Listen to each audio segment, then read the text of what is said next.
This lesson is to help review the real number system. There are two categories of numbers within the real number system, and they are irrational numbers and rational numbers. Within the rational number system, there are also different subset types of numbers, which we'll get into in just a minute. First, let's think about irrational numbers, and these are numbers that cannot be written as a fraction. Probably the most popular of these that most students know is pi. Pi is a decimal that never ends and never repeats, therefore that makes it irrational. So anytime you might see a number written as a decimal with no clear pattern and maybe even has a little ... there at the end, that's telling you that it never stops. And since it has no repeat bar over any of the numbers in the decimal, it doesn't have a pattern either. Now, something that students don't really think about is square roots. Square roots can also be irrational if they are not perfect squares. A perfect square would be 1, 4, 9, 16, 25, 36, 49.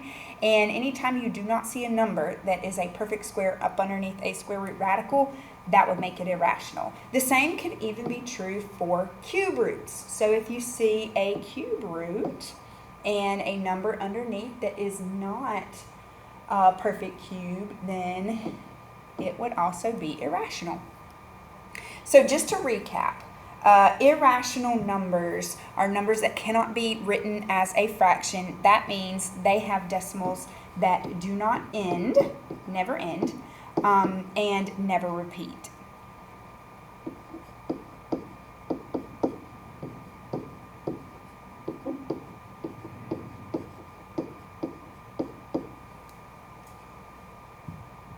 Now, the opposite of irrational numbers are rational numbers, which means these are numbers that can be written as a fraction, where the numerator and denominator are integers. So any fraction that you can think of would pretty much be a rational number. It could be positive fractions, negative fractions, decimals that come to a stop, or even decimals that repeat, have a repeat bar over their numbers.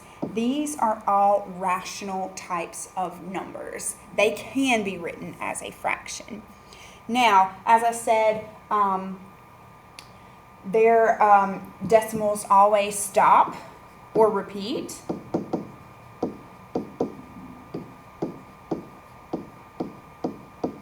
Repeat as in they have the bar over their numbers.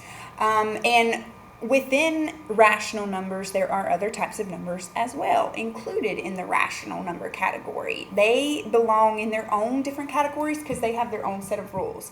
For instance, integers.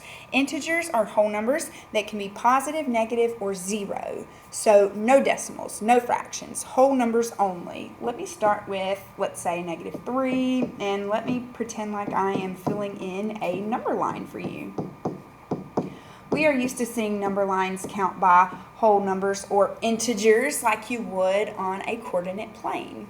Now, within the set of integers, that means these numbers are also included as integers, are whole numbers. Only whole numbers do not include any negative numbers. They would actually start with 0, and then they would keep going forward and include all of the positive whole numbers. That would be this category. And then the very last category, which has the least amount of numbers in it, are your natural numbers. I like to describe these as your counting numbers. Like if you were to teach your 3-year-old baby brother or sister how to count, you probably wouldn't start with 0. You would start with the number 1. And keep going as much as they can. So just to recap, each one of these categories, natural numbers, whole numbers, integers, they are all within the rational number category. Irrational numbers, however, are their own set. That's why they're over there on the left. Let's take a look down here at our real number system graphic organizer. We're going to place the letter of each value in its location in the real number system. Now remember, irrational is over here to the side because it is its own set of numbers, and within rational you can tell that there are smaller and smaller boxes. That's because these are all the sets of numbers included within that rational number system. So let's start with A, -7. Now if you remember, or if you want to read those definitions up above this graphic organizer again, integers are any positive or negative whole number, and since A, -7, is a negative whole number, it would be in the integer box. The reason why it can't go whole number is because whole numbers are only positives. Next we have B. This throws some students off. Sometimes they want to put this in the rational number category. However, we should simplify this first. It is a square root, and it is a perfect square. This, when you take the square root of 36, you get 6. 6 is a rational number. It is also an integer. It is also a whole number, and it is also a natural number. So we're going to put it down here. Remember, natural numbers are like your counting numbers. We're going to put it down in the lowest category that it can go. Next is C, which is pi, and that shouldn't give anyone any trouble. That's the most popular irrational number. Next we have D, which is 0, and sometimes this does give students problems because it is a rational number, it is an integer, it is a whole number. However, it is not a natural number because natural numbers start with 1. They exclude 0. Next, we have the fraction 4/5. 4/5, anything that can be written as a fraction, remember, is rational. And the reason why that's not an integer, it's not a positive or negative whole number. Speaking of whole numbers, letter F is 25. 25 is an integer. It is a whole number, but most importantly, it's a natural number because it's any number greater than 0. Any whole number greater than 0. Next we have -100. This is an integer. It is a positive or negative whole number. Next we have H. If you can't tell, that is 1.27272727. The 27 repeats in that decimal. And if there's one thing that we should know that anything with a repeating pattern, any decimal that ends or repeats, is a rational number. So we're going to put that in the rational category. It cannot be an integer, however, because it's not a positive or negative whole number. And I just added my I in really quick. I was the square root of 18. Now, one thing to think about here, this is not a perfect square. A lot of students will get confused and try to divide it by 2 and say that it's 9. However, it is not. It is more than likely a decimal between 4 and 5 because of the perfect squares around it, like 16 and 25. But since this is not a perfect square itself, it is an irrational number.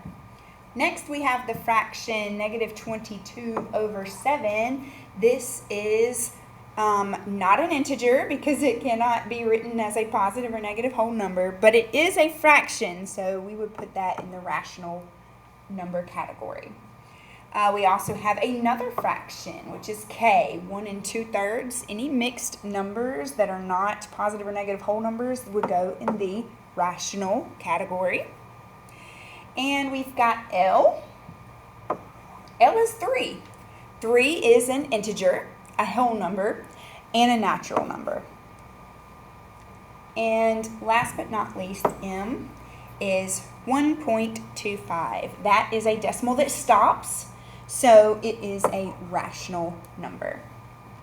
Now let's complete some practice questions together. Like number 1, which number is not an integer? Something to remember about integers: they have to be positive or negative whole numbers. So something that they cannot be are decimals or fractions.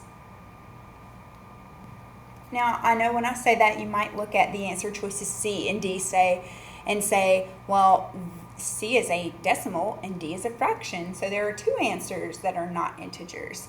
But think again. In fact, let me just kind of highlight this fraction. This is 12 over 4. It's an improper fraction when there is a larger number on top on the numerator than on the denominator. So what we should probably do is see, can we simplify this? Well, we can, because 12 divided by 4 is 3. So really the correct answer for D is 3. So we now have our choices, -4, 0, 2.5, or 3. So now that you know that, you could probably pick the correct answer. Who is not an integer would be C, the decimal 2.5, because everything else is either a positive or negative whole number or 0. Number 2 causes you to think a little bit. Which set of numbers would best describe the population of an ant colony? So let's think about ants. In an ant bed, you could have 0 ants. You could have 1 ant. You could have 2 ants. You could have 3 ants. You couldn't have the square root of 52 ants. You couldn't have 1 2/3 ants. These things have to be whole numbers. You also couldn't have negative ants, right? So the only thing that describes that best is whole numbers, because whole numbers are just like the ones that I wrote here, positive numbers greater than or equal to 0. Now, the reason why we couldn't go with rational numbers, we know that rational numbers includes fractions, and as we were saying, you cannot have a fraction of an ant. C, integers wouldn't have worked because integers include negative numbers, and you can't have negative ants. And D, we know irrational numbers wouldn't fit the description of an ant, because irrational numbers include decimals that can't be written as fractions, or have repeating decimals, never-ending decimals like pi. Another question to make you think, which of the following is a true statement? That means we should be looking for 3 false statements to cross out and circle the 1 true statement. So, A, -5 is a whole number. Well, I know that -5 is actually an integer. So this is a false statement, and I'm going to just correct it here so I know not to pick it. Next, the square, I'm going down actually. C, the square root of 16 is an irrational number. Actually, that's not true. The square root of 16 is rational, and that's because the square root of 16 is a perfect square, and it could be 4. Next, 0 is a natural number. Again, that's not true. 0 is actually a whole number. It's also an integer and a rational number, but it's not a natural number because natural numbers start at 1 and are whole numbers greater than or equal to 1. So that would mean D is got to be our true statement because we found that the other 3 are false. -2/5 is a rational number because it is a fraction, and we know rational numbers can be written as fractions. For number 4, we're doing the opposite. We're finding which one is the false statement. That means there are 3 true statements, and one of them that's false, we're going to need to circle. So, A. If I start with A, the square root of 5 is a rational number. I believe that I have already found the false statement because the square root of 5, for it to be a rational number, I would need a square root to be a perfect square. Only 5 is not a perfect square. It is super close to the square root of 4, which is a perfect square. The square root of 4 makes 2, but the square root of 5 is not a rational number. Number 5 wants you to think also. Number 5 says a school is ordering chairs for the auditorium. Let C represent the number of chairs purchased. Into which set of numbers would C most reasonably fall? So remember, we're talking about C, and C is going to represent the chairs that you purchased. So if you're thinking about that, how many chairs can you purchase? Well, I could buy 0, I could buy 1, I could buy 2 chairs, I could buy 3 chairs, and so on and so forth. So you can kind of tell what set of numbers we're describing here. What we could not purchase is all real numbers of chairs, because remember, real numbers include rational and irrational. We're talking about pi.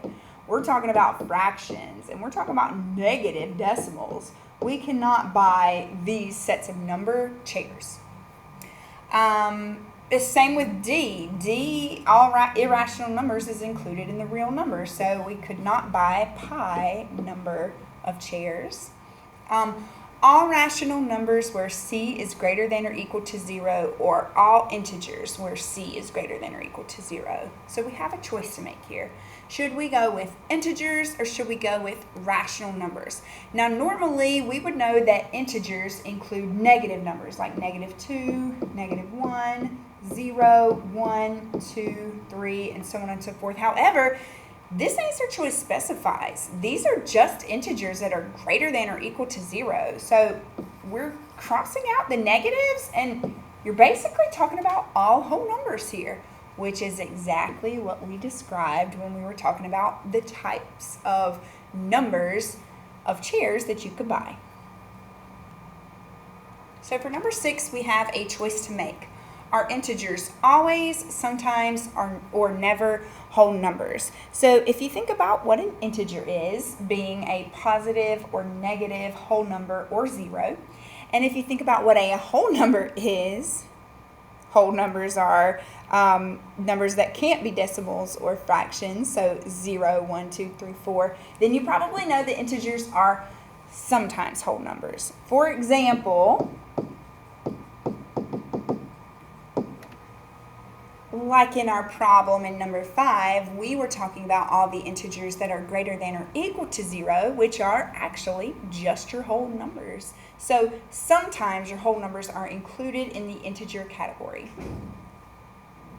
And number 7, give an example of a rational number that is not an integer. Our answers may vary here, but I'm going to choose something that is not an integer by making a decimal. So I'm just going to choose a -1.5 because I know rational numbers can be fractions, written as fractions or decimals that repeat or that come to an end. Integers, however, cannot be decimals or fractions. They have to be positive or negative whole numbers. Number 8, give an example of a real number that is not rational. So an irrational number, I'm going to just use number 4's example and use the square root of 5. It's not a perfect square, so it's irrational. Number 9, true or false, every rational number can be written as a decimal that either terminates or repeats. Explain with an example. So in this case, this is true. My example could be a fraction, because a fraction could end up being a decimal that ends or repeats. And we know 2/3 is when you get a repeating 6th decimal. How about number 10, true or false? Every whole number is a natural number. Explain with an example. Actually, this would be false. Every whole number is not also a natural number. Natural numbers, we know, don't include 0.